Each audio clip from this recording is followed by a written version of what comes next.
안녕하십니까. 네, 김수영 기술사입니다. 네, 오늘도 동영상 가끔 가다가 제가 촬영을 하고 제 유튜브라든지 이제 블로그에 이제 관련 내용을 올리긴 하는데 공교롭게도 보면은 전문 건설 공제조합 제가 강의를 하러 오는 날 이제 많이 찍는 것 같습니다. 뭐 아시는 분은 아시겠지만 저 같은 경우도 그렇고 많은 강사분들이 일단 강의를 한다고 하면 그 현장에 일찍 도착하는 경향이 좀 있습니다. 왜 그러냐면 늦는 것보다는 일찍 도착해서 뭐 오늘 강의할 내용에 대한 정리도 하고 또 중간중간에 또 가끔 가다가 뭐 대체적으로 그렇죠. 뭐 피교육자 같은 경우에 입장에서는 그 조는 경우도 많고 있기 때문에 만약에 강의를 하다가 조시는 분들이 많으면 어떤 내용을 어떤 말을 좀 해드릴까 이제 그런 생각들을 저 같은 경우는 자주 구상을 하고 있습니다.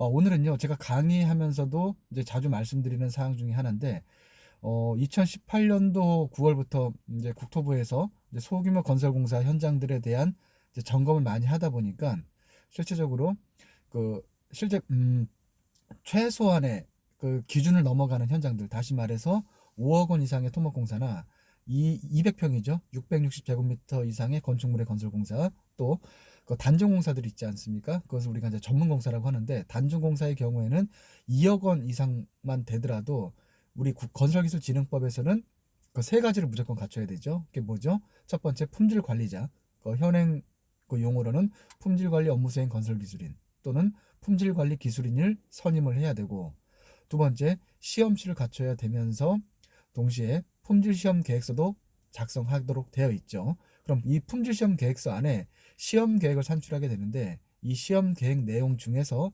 현장 자체적으로 시험을 하는 그 시험 종목들이 있겠죠. 그 종목들에 대한 시험 장비도 어디에다가 시험실에다가 갖추도록 되어 있죠. 시험 장비를요. 그 크게 말해서 세 가지입니다. 품질 관리자, 두 번째는 시험실 및 시험 장비, 동시에 시험 장비에 대해서는 교정 품목에 대해서는 교정 검사까지 하도록 되어 있죠. 그리고 세 번째, 품질 시험 계획서 또는 품질 관리 계획서. 그 대부분의 경우에는 품질 시험 계획서를 현장에서 시공사에서 작성을 하고 감리의 검토를 받아 발주처 승인을 받도록 되어 있죠.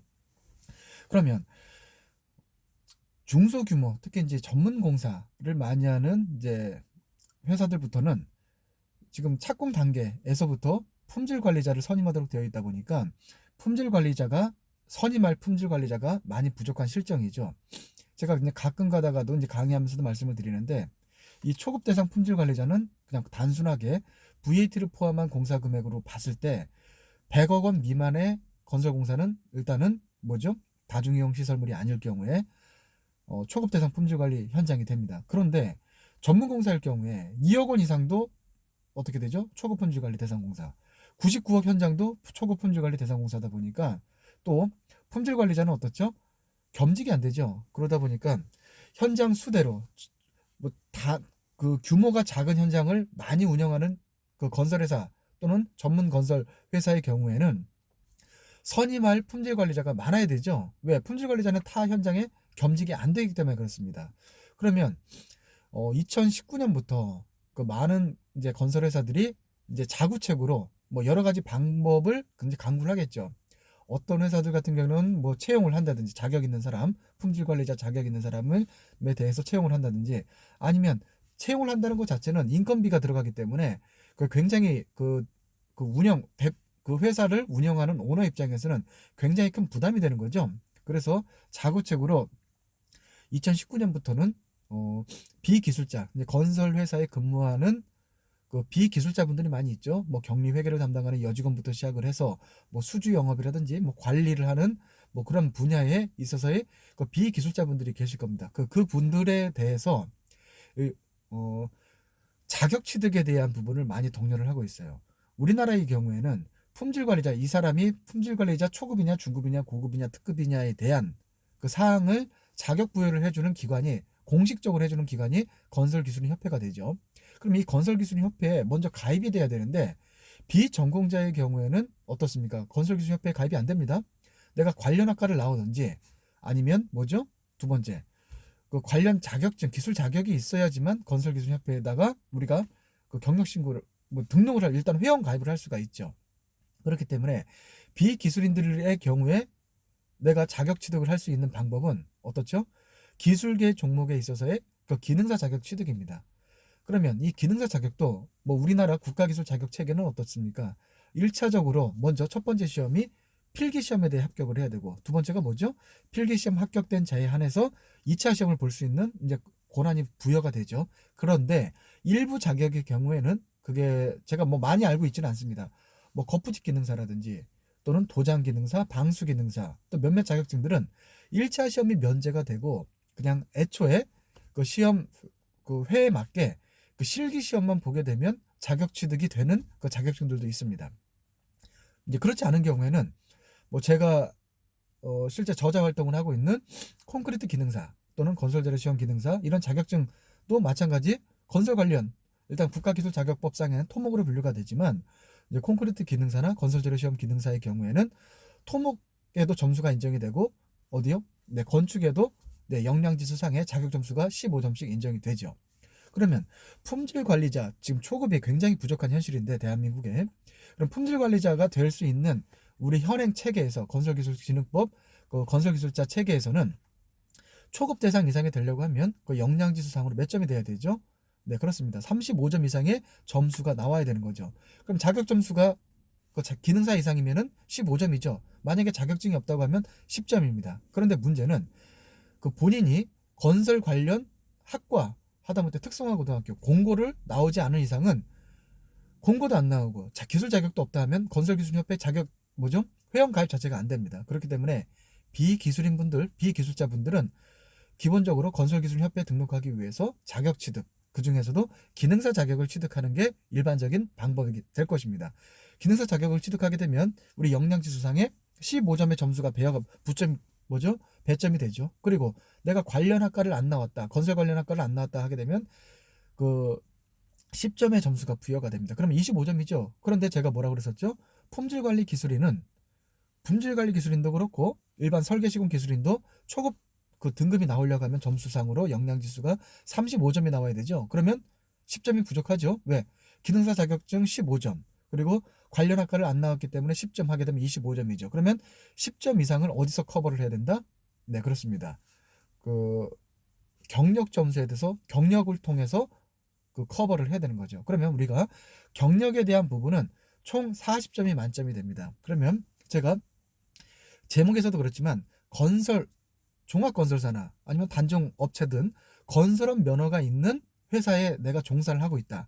그 종사를 했는 것을 어떤 또 무엇으로 증명을 하죠? 우리 건설기술인 협회에다가는 네, 4대 보험 자격, 즉 가장 일반적으로는 건강보험 자격득실 확인서나 국민연금 자격득실 확인서를 제출을 통해 가지고 그 기간이 종사한 기간이 일단은 3년 이상이 나와줘야 됩니다. 그러면 그 3년 이상 나왔다고 해서 내가 점수가 경력 점수가 다 인정이 되느냐? 그게 아니죠. 그러면 그 회사에서 그동안에 본인이 관여를 하고 있었던 프로젝트들이 있겠죠. 그럼 그 프로젝트들에 대해서 어떻게 해야 될까요?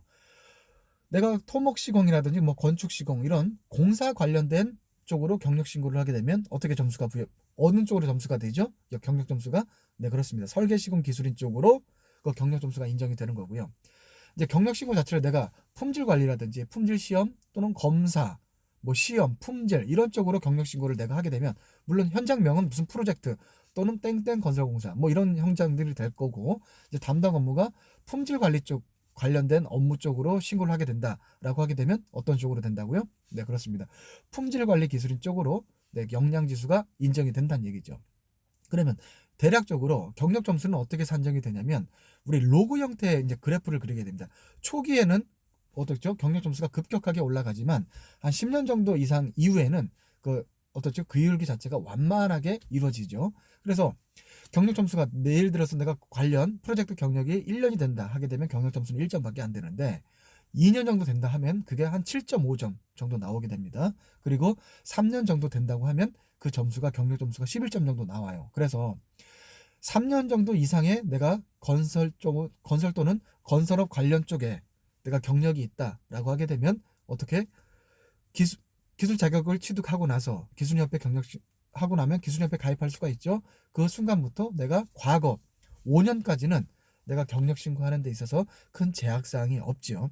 그래서 내가 3년 이상의 건설 관련 프로젝트 경력이 있다. 그 중에서 품질 쪽으로 내가 경력 신고를 하게 되면 품질 관리 기술인의 역량 지수로 11점 이상의 점수가 부여가 되기 때문에 어떻게 되죠? 36점의 점수가 부여되죠. 그러면 또 하나, 이제 36점의 역량 지수가 나온다라고 하게 되면 우리 품질 관리 기술인의 자격의 기본 요건은 뭐죠? 해당되는, 내가 초급 대상 현장에 일단 선임이 된다고 하면 초급 이상의 등급은 나오죠. 36점이 나오기 때문에. 또 하나가 우리가 간과해서는 안 될 사항이 뭐가 있죠? 네, 그렇습니다. 품질 관리자는 동시에 뭐죠? 네, 해당 업무를 수행하기 전에 반드시 그 최초 교육을 이수하도록 되어 있죠. 그럼 최초 교육은 어떠한 조건인가요? 네, 기본 교육 35시간, 또 전문 교육 35시간, 즉 약 2주간의 교육을 이수하도록 되어 있습니다. 그리고 2019년 9월까지는 품질 관리자 교육에 대해서는 반드시 오프라인 교육, 반드시가 아니었죠. 그 당시 2019년 9월 전까지만 하더라도 품질 관리자 교육만, 뭐 설계 시공 기술자 교육이라든지 건설 사업 관리, 즉 감리 교육은 온라인 교육도 있었는데 품질 관리는 없었죠. 근데 그게 2019년 9월부터는 온라인 교육도, 품질 관리자 교육도 강의가 뭐 건설산업교육원 등에 개설이 되어 있기 때문에 본인이 알아보셔가지고 여건이 되면 오프라인 교육 참여하시고, 그렇지 않으면 온라인 교육 참여하셔가지고 교육을 이수하시면 되겠습니다. 네, 이렇게 해서 지금 품질관리 기술인이 많이 부족한 현 상황에서 그 많은 이제 중소규모의 건설회사들이 어떠한 형태로 품질관리자를 확보를 하고 있는지에 대해서 알아봤고요. 또 품질관리자가 뭐 비기술인들이 그 어떻게 하면 품질관리자의 자격을 뭐 가질 수 있는지에 대해서 간단하게 살펴봤습니다.